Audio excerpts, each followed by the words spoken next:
What if the man you have been praying for is not a distant someday, but a real man, alive right now, whose life may already be crossing yours inside a pattern you cannot see? Somewhere in the waiting, he stopped being a person and became an idea, a faceless someday, and quietly, you began to wonder if you invented him. You didn't.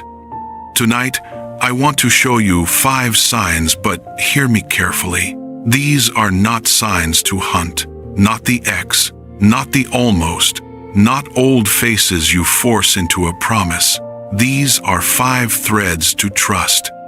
Because your life is not a loose thread going nowhere. It is midweave. The first thread, convergence, can happen before recognition. There was a man named Joseph, sold by his own brothers, carried down into Egypt as a boy, given up for dead, and the years split into 2 separate stories. Joseph rising, slowly and painfully, from a slave to a prisoner to the second most powerful man in the world. And back home, his brothers, living ordinary lives, certain their brother was gone forever. 2 histories moving in the dark, neither one watching the other. Then a famine drove those brothers down to Egypt to buy grain, and they were brought before the governor of the land to beg for food, and they bowed their faces to the ground in front of him. And Genesis 42:8 says it as plainly as anything in the Bible. Joseph recognized his brothers, but they did not recognize him. Sit inside that verse for a second. They were standing in the same room, breathing the same air. Their lives had already converged completely, down to the day, and only one side could see it. To the brothers, this was a stranger, a foreign official. A coincidence of the famine that drove them there. But God had been weaving those 2 lives back together for 20 years, and the weaving was finished before the brothers had the faintest idea it was happening. They thought they were meeting a stranger. They were standing in front of family, betrayed by his own blood, sold like property, forgotten in a prison cell for years he never chose. And yet when Joseph finally revealed himself, he did not call one moment of it an accident. Genesis 45 records his own words. It was not you who sent me here, but God. God sent me ahead of you. God positioned me the exact place, the exact famine, the exact day, so that the threads he had been crossing for 2 decades would finally touch where every man in that room could see them. Beloved, this is what God does with 2 lives he intends to bring together. He does not drop a stranger into your path out of nowhere on the appointed day. He weaves for years. Through moves and jobs and friendships and ordinary Tuesdays you never once thought to notice. So hear the thesis of this message and let it land. He is not an abstraction in some far-off future. He is real, alive right now, and God has already been weaving your 2 lives together. You simply haven't met him yet the way you will. Convergence comes first. Recognition comes later. The second thread, your times and places were never random.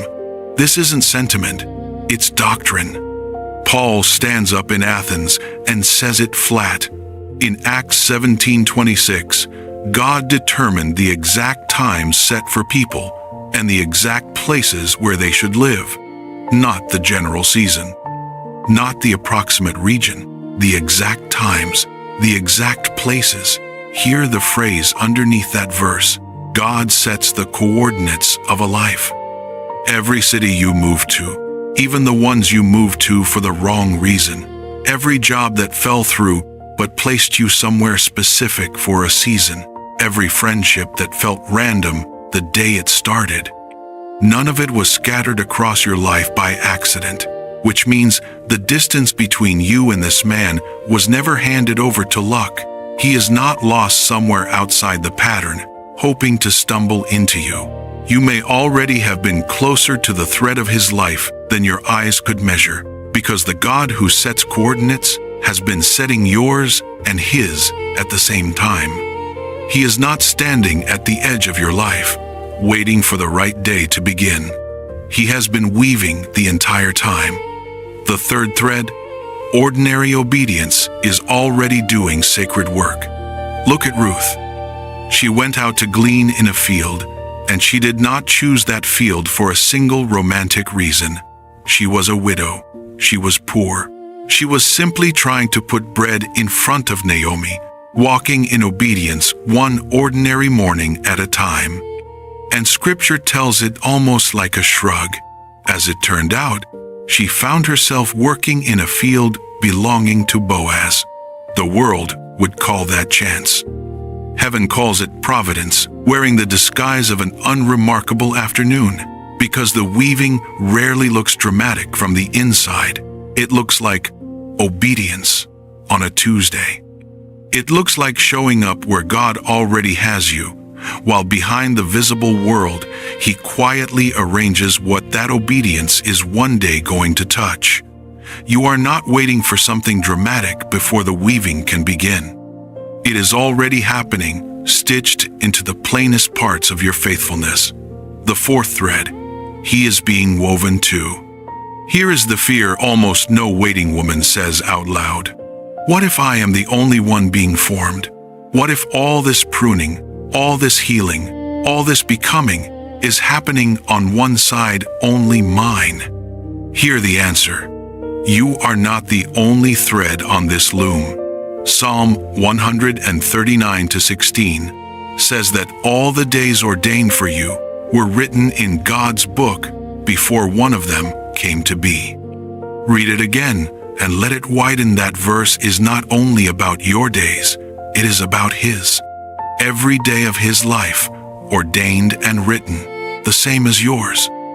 All these years, you thought you were the only one being shaped, but on the other side of the loom, the same hands have been forming Him too. His character is being built.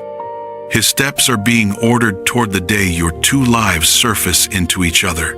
He is not finished and bored, waiting for you to catch up, and He is not unformed, a stranger God hasn't started on yet.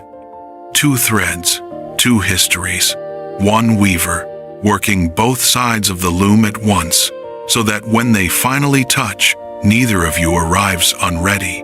The fifth thread, peace replaces the need to hunt. And some of you are thinking, but I feel nothing. No near miss, no friend of a friend, no man anywhere on the edges of my life. Hear me, because this thread is for you especially. Remember the brothers in Egypt. They felt no convergence either. To them, it was only a famine and a stranger, right up until the second Joseph opened his mouth. The weaving is invisible from your side of the loom. That is not a flaw in your faith, it is the nature of the thing. Its absence from your view is not its absence from His hands. So here is the final mark of a woman who truly believes the weaving is real. She stops hunting. She does not study every man she knows like a set of clues, holding the signs up against faces, trying to solve it, because that does not make her discerning. It turns a promise into an anxiety. The weaving is God's work, done in a room you cannot see into, and you will not find the pattern by squinting harder at your own single thread. Your part was never to find it. Your part is to rest, because there are hands on this loom. They are not yours, and they have not stopped moving once. But hear this before the end. Already weaving is not the same promise as arriving next week, and you must not let your hope quietly swap one for the other. A weaving takes exactly as long as it takes. Some of the most beautiful lives God ever made are still mid-pattern, years in. This message is not telling you He is about to walk through your door. It is telling you He is real, and the work is already underway. Hold that promise with both hands, and do not manufacture the other one out of impatience. And if what surrounds you right now is not peace at all, if it is fear, If there is control in it, or harm, or a dread you have quietly learned to live around, then hear this as the most important thing in this whole message. That is not a weaving God is asking you to stay inside of, and nothing here is permission to remain in something that is hurting you.